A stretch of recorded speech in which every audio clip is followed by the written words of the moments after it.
आइए प्रिय भक्तों, आपको लेके चलते हैं 8वें वॉल्यूम में।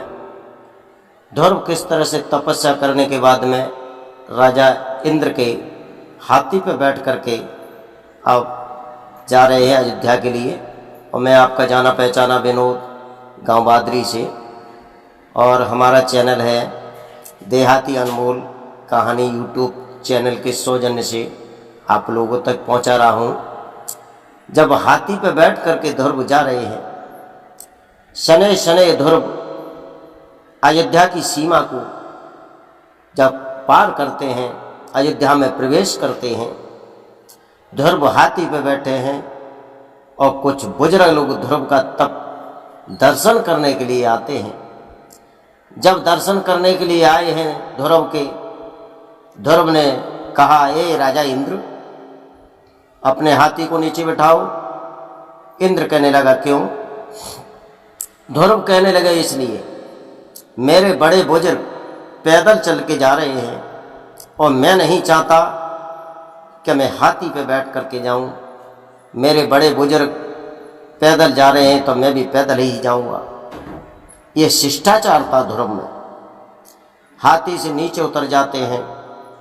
और आज का शिष्टाचार क्या है? आदरणीय कलयुग महाराज में जो बच्चे जन्म ले रहे हैं, भक्तों, एक और संकेत मैं आपको करने के लिए जा रहा हूं कि आज का शिष्टाचार ये है, अगर किसी गली में कोई बुढ़ा बुजुर्ग आदमी और नौजवान से किसी तरीका से राम राम अपनी तरफ से कर लेता है, तो फिर वो अपने बखा देखने लगता है कि अब तो हमारे बखाव में, हमारी भुजाओं में कुछ ताकत आ गई है, कुछ मांस आ गया है, इसलिए ये हमसे प्रणाम कर रहे हैं।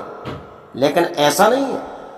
अरे मूर्ख, वो तुझे सिखा रहे हैं कि बड़े बुजुर्गों से अगर तुम जय श्री कृष्णा और राधे राधे नहीं करोगे, प्रणाम नहीं करोगे, तब तक तुम्हें कुछ नहीं मिलेगा, तुम खाली ढपोल रहोगे।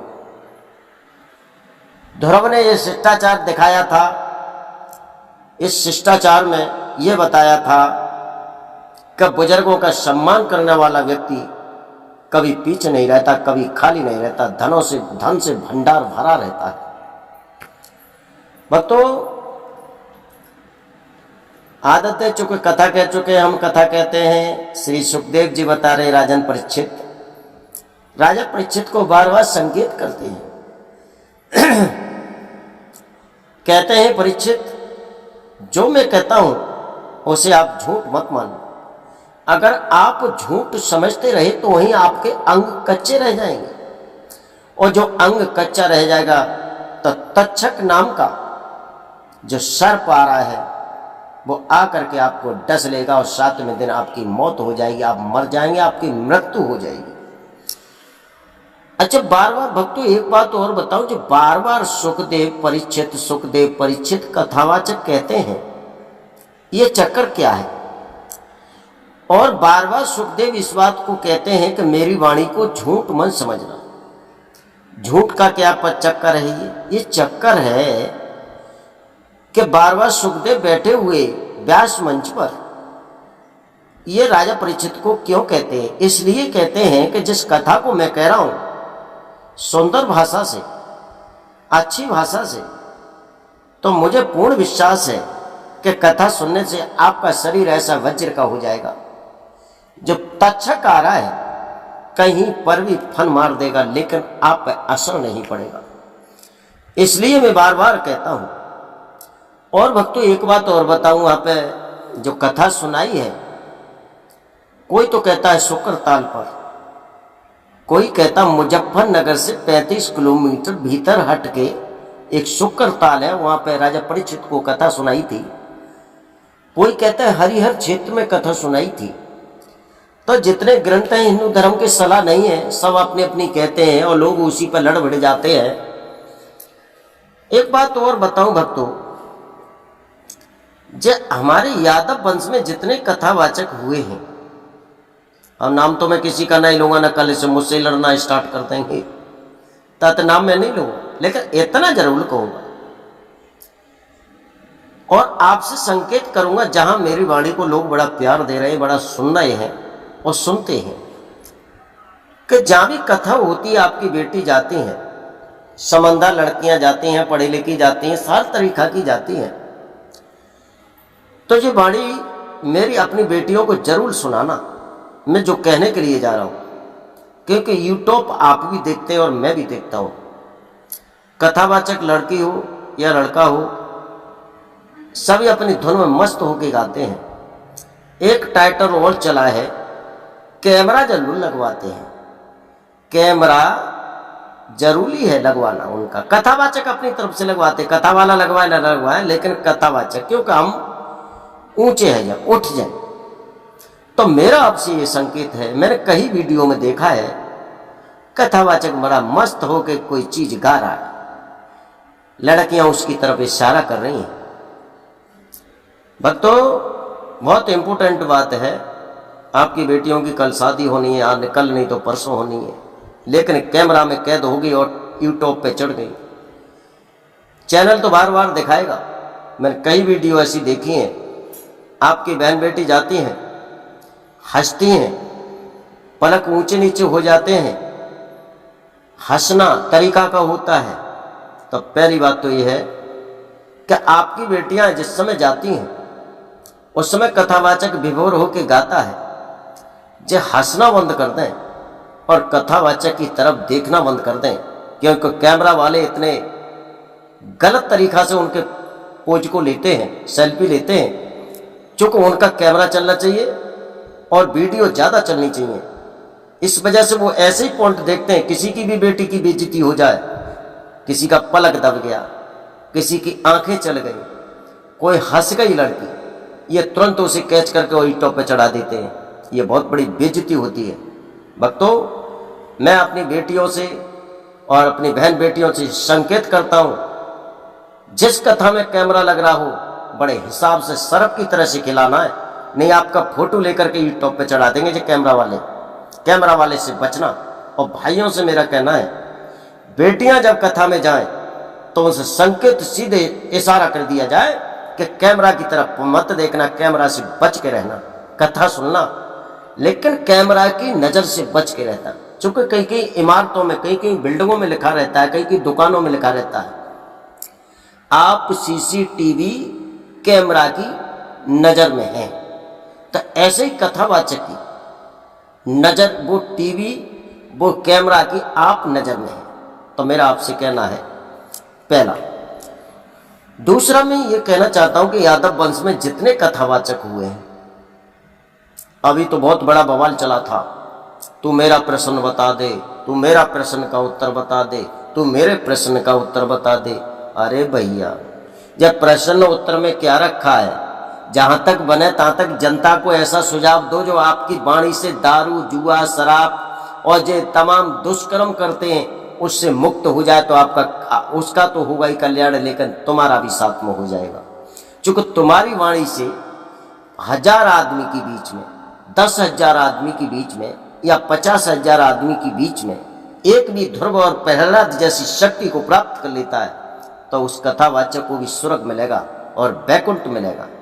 जब प्रश्न उत्तर से, एक दूसरे की बुराई करने से आपको कुछ नहीं मिलेगा। क्यों?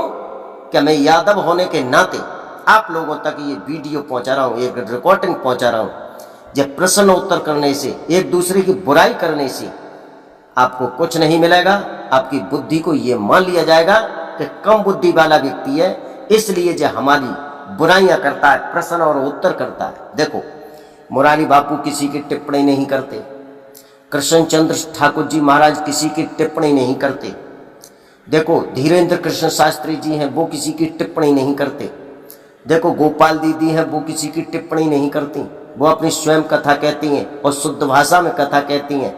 हेमलता जी हैं, वो अपनी शुद्ध भाषा में कथा ही कहती हैं, लेकिन टिप्पणी नहीं करती।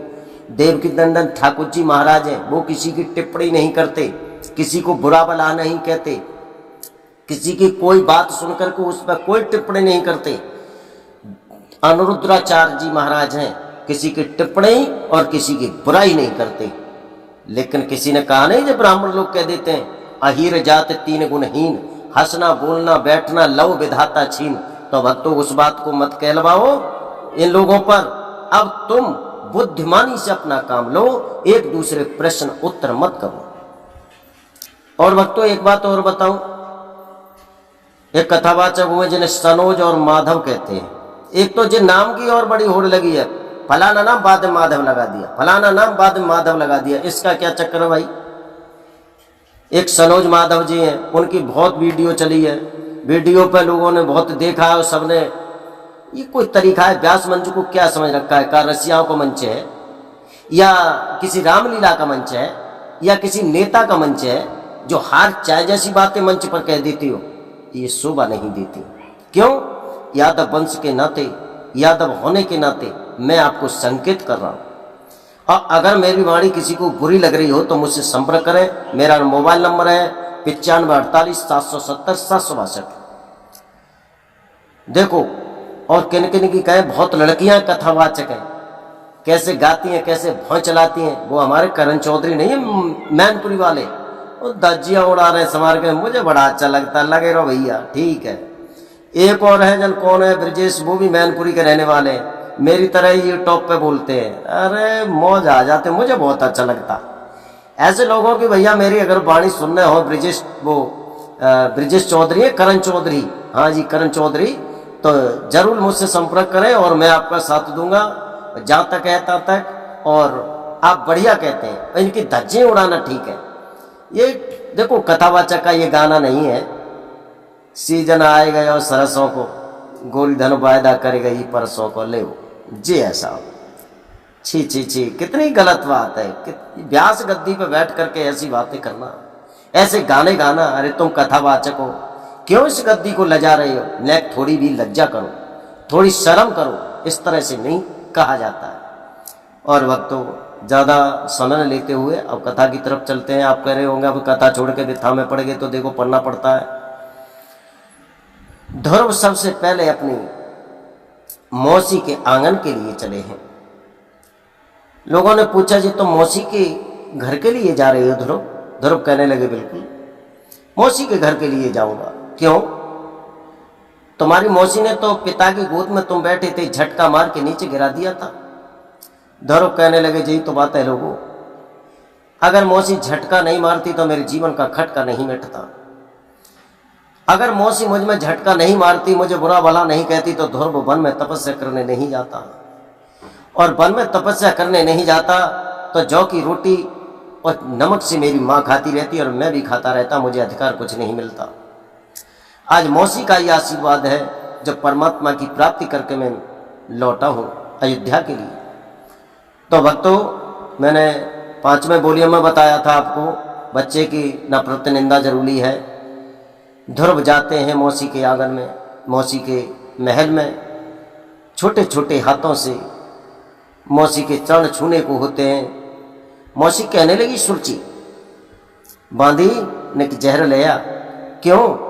इसलिए अब वो 5.5 साल का बच्चा तपस्या करके लौट रहा है, कैसे मुंह दिखाऊंगी।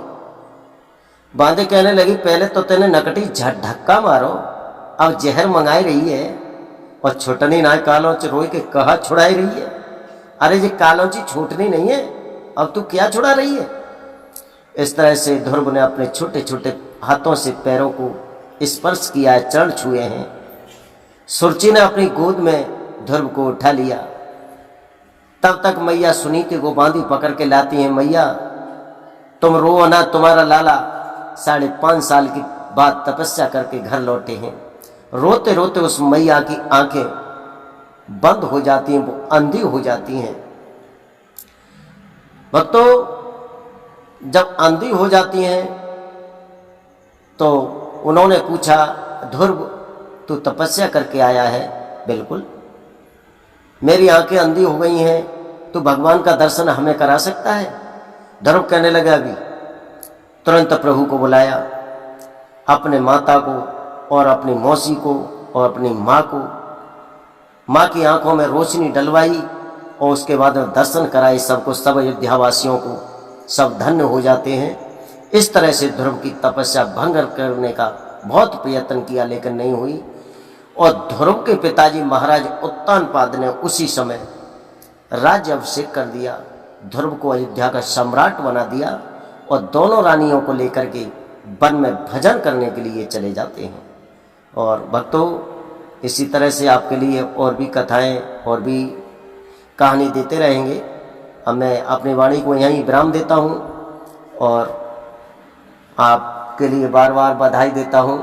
मेरी वाणी को बहुत सम्मानित करते हैं, बहुत सुनते हैं।